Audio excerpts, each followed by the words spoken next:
So as Rachel and I put this program together, we tried to get as many stakeholders as possible, and a very important stakeholder is our audience. So we have a microphone in the center of the room, and we invite you to come up to the microphone and ask questions of the panel. I'm going to actually take this microphone and move it over so our panelists.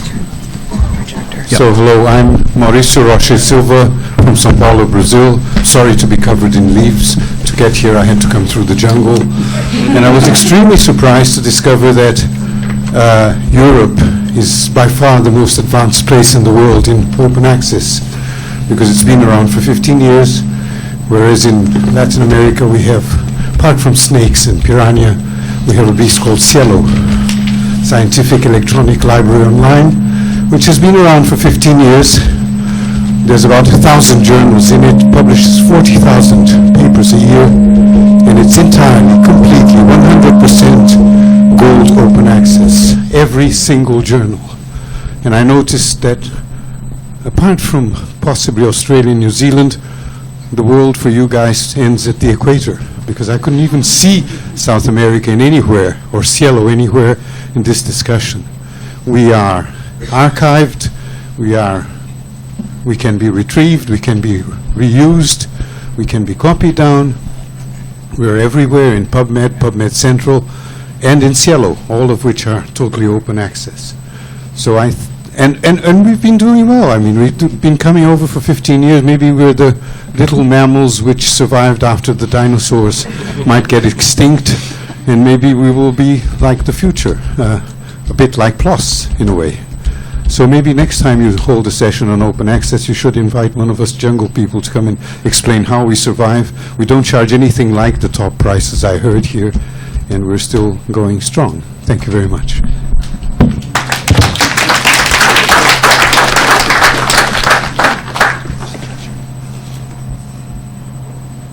I think you're up. No response to that one. I had a specific question for Rick, actually.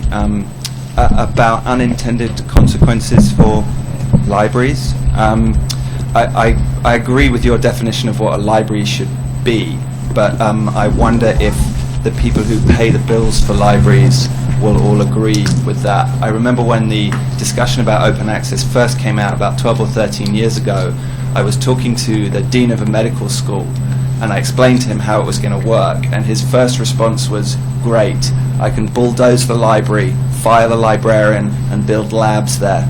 So I just wondered whether you thought that libraries could be an unintended casualty. I mean, to the extent that, in fact, access to all necessary information in order to do scholarly work becomes free, then that absolutely obviates one of the significant roles of the library on campus. In fact, that's one of the reasons that I spend a lot of time talking to the librarians who work for me about the fact that we have got to find other ways of being mission critical on our, and by no means am I the only one saying this. I think library leaders throughout the profession are saying this, that we have got to find ways of being critical to our institutions other than being brokers of access to toll access content. Now, do I think that everything that our faculty and students need access to is going to be free in the foreseeable future? No, I don't. However, to the degree that OA continues to grow, our brokerage role will continue to be undermined. That's absolutely true. Now, is that a bad outcome for higher education? That's a very different question. It may be a bad outcome for librarians who do collection development work in that they have to find other things to do. But that's not the question. The question is, would it be a bad thing for higher education and for society generally? Hi. I'm with a, does this work? Yeah. I'm with a subscription-based publisher, and we haven't gone to open access yet. And, one of the more obvious ways of, trying to recover some lost revenue from, subscriptions is, something where, we haven't charged authors fees for submitting articles to our journals. We've tried to stay away from that. There are academics who may not be able to, afford them. There might be funding available. We've stayed away from that. What would be, where could we find out all the alternative ways of deriving revenue from going open access? I mean, outside of the usual, try to increase advertising, increase our marketing efforts, what are other ways that we could try to recoup losses of subscription revenues? Well, I'll start, but people weigh in. I don't think I would be able to have a definitive list off the top of my head. Obviously, article processing charges, which are charged upon acceptance, submission fees, which are just at the point of submission, and then they can be added into the article processing charge, advertising. There's sort of an increasing number of institutions and also governments who are interested in paying for open access and paying the APC charges, so we're seeing a growth of interest in that, and I think we'll see a shift in the model to more centralized payment options.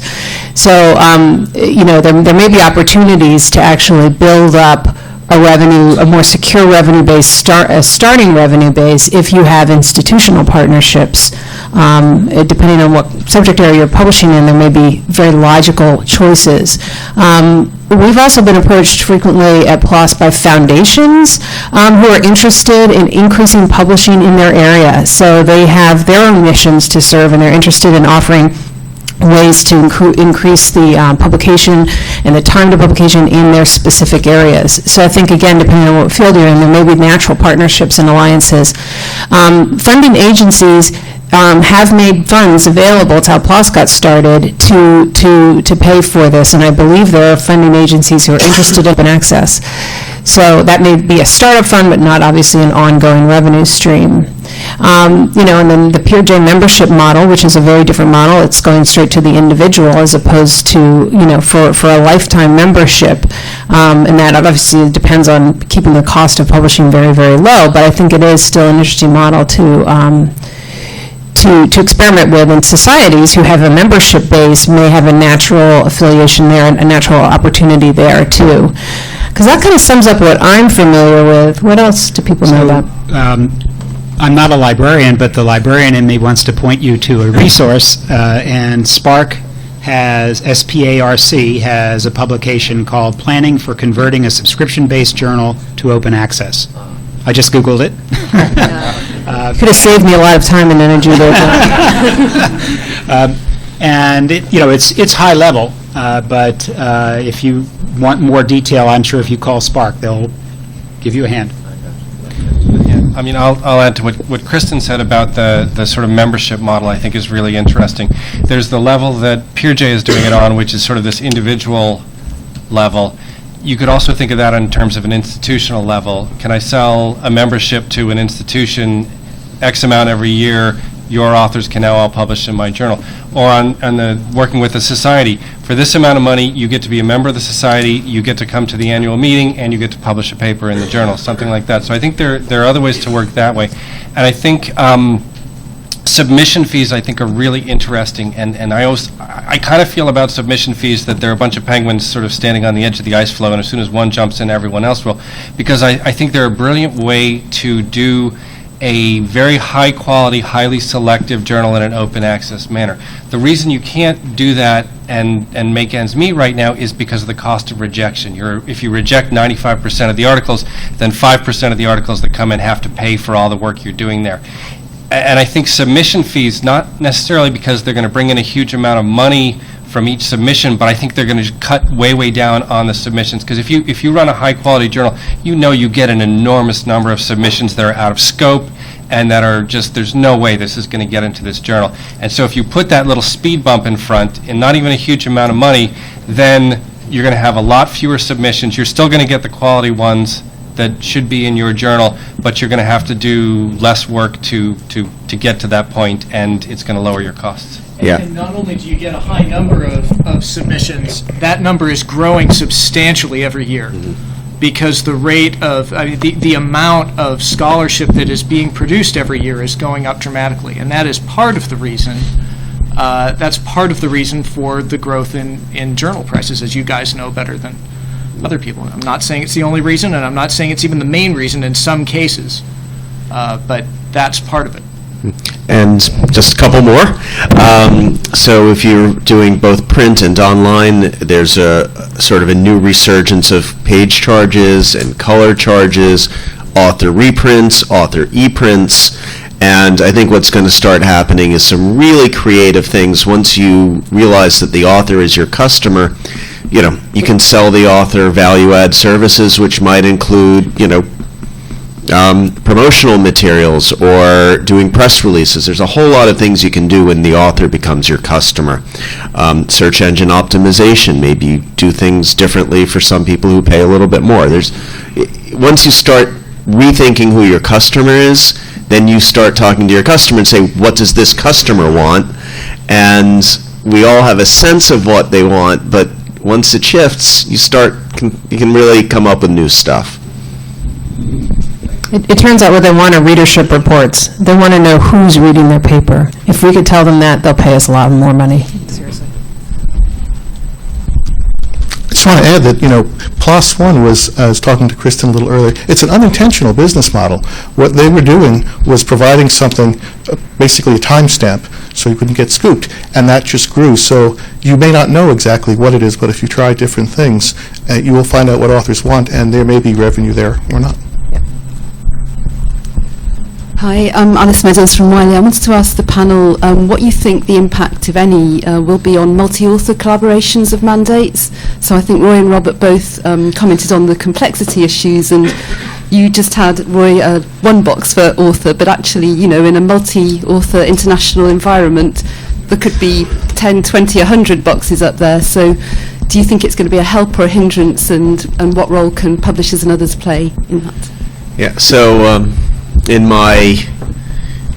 that was because I had the publisher workflow, and if I had to do the author workflow, it's, as you point out, Alice, it can be theoretically a major problem because it's not just two different funding mandates, but those funding mandates, one might be in the EU where the currency is the euro, and one might be in the UK where the currency is the pound. What's been interesting is it's been kind of working out, I think, right now, where very often the lead author sort of takes responsibility and then sort of covers it, and if you're collaborating with a bunch of people, you hope it comes out in the laundry. But you're right. I mean, I think it's going to get very complex as things start to expand, because you're talking about different mandates, different pools of money. If it's interdisciplinary, if you've got social scientists, let's face it, they don't necessarily have the same money for APCs, even if they're collaborating, with, a biomedical researcher. So it's going to be a bit of a mess, and I hope, or I expect that at some point some norms will come out. On the other hand, I still think there's going to be a huge value, as much as we can scale this and make everything, everything should have this great computerized system, but I still think there's going to be a lot of humans in the middle on the phone with people and trying to help them work this out and splitting payments across currencies. And it's going to be a lot of manual operations, and no one thinks that will happen, but it's got to, at least for a very long time, because every use case is going to be a little different. It's a slightly different currency or a slightly different percentage, and it's really hard to fully automate that. So I think there's always going to be some human element. Just a quick comment. I agree with Roy on that, and especially on the human investment part, which is unfortunate. But I think as the industry matures, hopefully it'll become more and more automated. Just as a selfish plug, I think that also speaks to the spectrum of publishers being able to leverage a select number of intermediaries to do all that human investment versus recreating that at each individual publisher, because it will take a customer service effort to connect all those dots. So again, I think that's where vendors, intermediaries might be able to help build the infrastructure, grease the skids, whatever you want to say, of the growth of the Gold 08 model. I'm going to leave it at that. Do you want to? No, that's fine. I'll just comment that it's something we're probably all experiencing tonight when we split the check at a restaurant. And there are apps for that. So I think there will be apps for this. Yeah, I actually don't think this is going to be a major problem at all. I'm sorry, I have to disagree with you guys. This is not really that hard to figure out, even if you've got a lot of authors, because the page charges for a particular article aren't that great. The publishing fees are not that great, and usually the corresponding author will be the person who usually takes that on. When we were developing these policies, basically we at least the U.S. policy, and I think everyone else is actually taking this as well, which is that if there's any federal support for the research that's included in the article, then the article has to follow those rules and of course any other rules that apply to it. This is similar to what we do for terms and condition for grants all the time. So there are always terms and conditions that we put on grants, and so this is just a different one that we do. So this is not something that we haven't dealt with before in international collaboration. So I would say everyone's right, because it is really hard, and we struggle with it all the time at PLOS. And Very nice, Princess. Yes, exactly. But it is.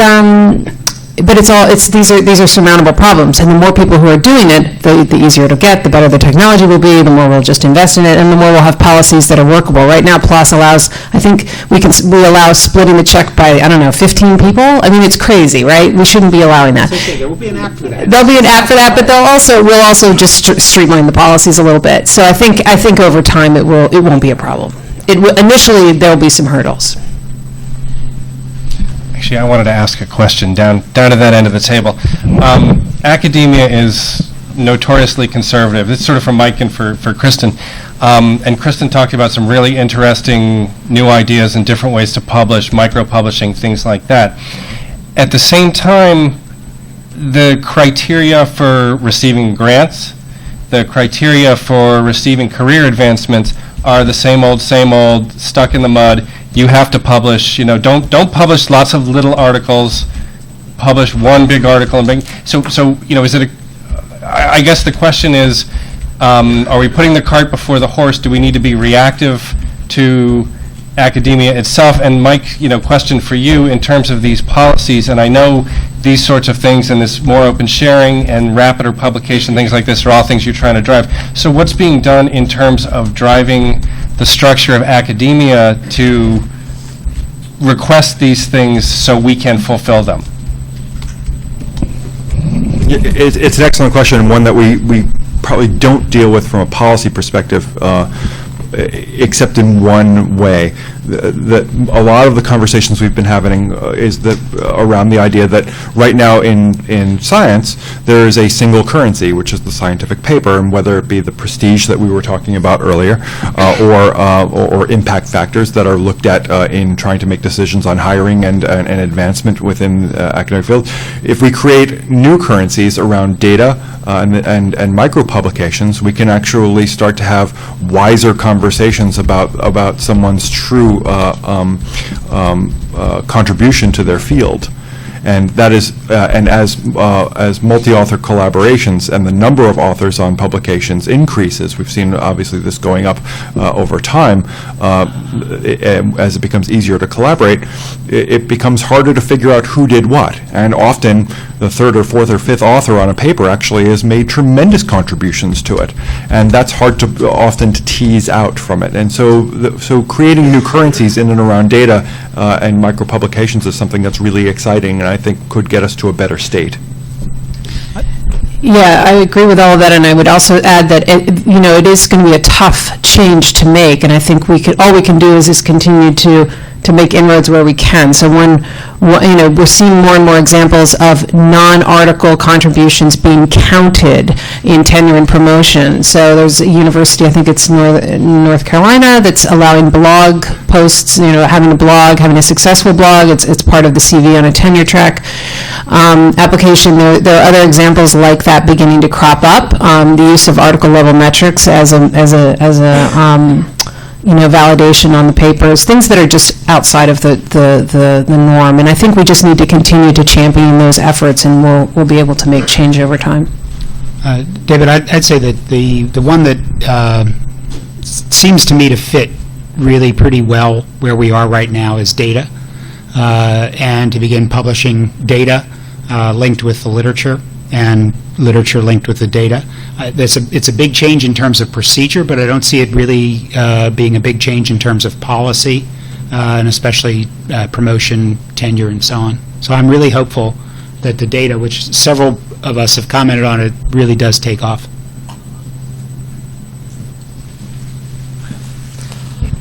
Most of the discussion so far has been about open access journals with a little bit of nod to repositories. But what about open access books? No one has mentioned that at all. And do you have any comments or thoughts about open access books? Well, PLOS published its first open access book a few months back in our PLOS Computational Biology Journal, and put it out in EPUB and Mobi and for e-readers, and it's gotten some uptake in reading. It's bioinformatics, translational bioinformatics, if you're interested. But I think that was just an experiment on our part, and I don't think we yet have a clear sense of what the mechanisms and models are going to be for ebooks. But I think that some will emerge. Sure. We're not talking about, at least within the U.S. government, we're not talking about requirements for books going forward, but what we are thinking about is how do we actually take books that were created with federal funding that that are out of print and the copyright is reverted back to the author and provide opportunities for those authors to make them available to the public. And that's an ongoing conversation that we're having now. And we're going to probably start a small project to start experimenting with that, what it looks like to reach back out to authors who have previously been federally funded and provide them with options for doing it, lightweight options for doing this, is something that we're actively exploring. Yeah, the Wellcome Trust has a policy out requiring their funded authors to, if they're writing a book chapter, it has to be deposited in the European PubMed Central. It's an interesting question. I think there are some interesting models that might work for this sort of thing. I think there's this sort of Kickstarter approach of we want to do a book on this. It will come out when we have enough people who have pre-purchased the book. Then it comes out. It can be freely released on whatever level. I think that's one way you can think about doing things. Or there may just be mixed models where certain chapters come out. I mean, when I was doing books, we would very often put out a chapter for free. So if there are a couple free chapters, I think that only drives purchase of the rest of the book a lot of the time. When you get to the point where the whole book has to be free, then it gets difficult. I think you'll see a lot more vanity publishing going on. I think you may see publishers who just don't want to, who will say, all right, I'm going to do a book, but no welcome authors because I don't want to deal with it. But I think it does open up some I think there's some interesting new models, and like everything we said today, I think we're in this crazy period of throwing a lot of stuff against the wall, seeing what sticks, and I think, you can't be afraid to experiment. Choose wisely. A lot of us don't have a lot of money. If you work for a not-for-profit, small university press, part of a research institute, you really have to choose your battles wisely. But I think there's some things that are certainly worth trying, and if you're not a leader, then be a fast follower. Yeah, I definitely think there are a lot of publishers who are either experimenting or planning to experiment with fully open access books. The so-called Kickstarter model, there's a startup called Knowledge Unlatched that's trying to do something like that. I think Walter de Gruyter's doing something with books, but I could be misremembering. But there is a lot going on. I think it is at the sort of experimental startup phase, but I think seems for a lot of publishers, well, if we can make this work for journals, let's try to make it work for books as well. So I do think you're going to see more in the next few years. So it doesn't look like we have a lot of other. Sorry, go ahead. Just say the biggest experiment I know of in open access books in the scholarly space is the National Academies Press, basically making all their books open access online, but you pay for the print, and it seems to be very successful. I wouldn't say it'll work for everybody, but it's really interesting. So there were a couple of things I was going to add before we go on that I didn't mention earlier. And some of it is good news and some of it's bad news. The good news is that international discussions on collaborating and coordinating on these policies are going quite well. And at the G8 summit next week, the science ministers across the G8 will be getting together, and on the agenda there are 4 topics. 2 of them are around what we've been talking about today, one on publications and one on open science. So half of the time that they'll be discussing, they'll be talking about these particular issues.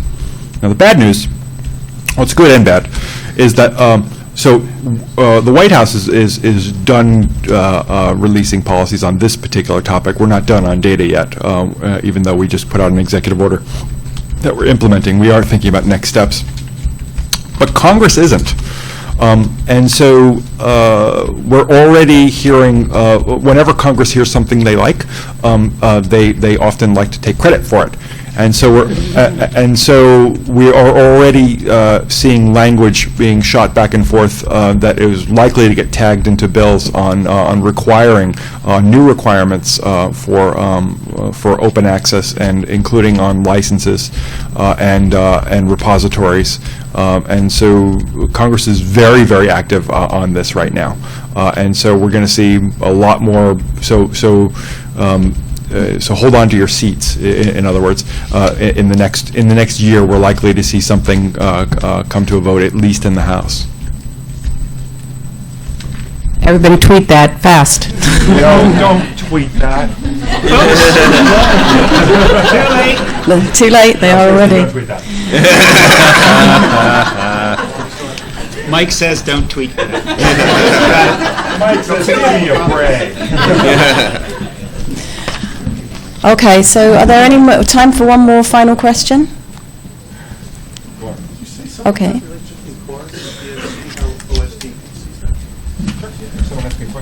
Yeah, so I'll ask you the question. So how do the OSTP feel about the relationship between Chorus and the government?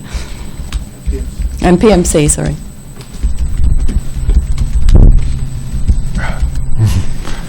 Sorry about that. So Chorus doesn't necessarily relate to PMC. Chorus is, I think most of you have heard bits and drabs about what Chorus is. There's still a lot of details that haven't been released. The consortium that put Chorus together have been nice enough to share some of those details with us, and there's still a lot of open questions. But PubMed Central is required to exist by law, and so it will, unless there's some change in that. Chorus, what was really nice to see is, and I believe I'm interpreting this right, is that the publisher's intention, regardless of what the federal government does, they're going to build Chorus, and that's a good thing. That's going to help with discoverability, and it's going to certainly help with implementing policies, particularly as Crossref and FundRef become more successful. These will be good things, but I don't think necessarily that Chorus, at least in its current form, satisfies all of the requirements that agencies will have to implement between the Holdren February 22nd memo and the executive order on requiring government data to be available. I don't think right now, from what we've seen, that it satisfies those things, and so there's a bit of work to do. But it's heartening to see that we're evolving to that space, and eventually Chorus may wind up very well being the right solution to this. So this is a space that's going to evolve over time, and databases will come and go as they should, and as policies evolve. And what we're hoping to do is make sure that we get to more of an evidence-based discussion for those policies as we move forward, so that we get rid of some of the arbitrary parts of it. Is that enough? Thank you. Okay, well, once again, I just wanted to say thank you to all of the speakers from both sessions today.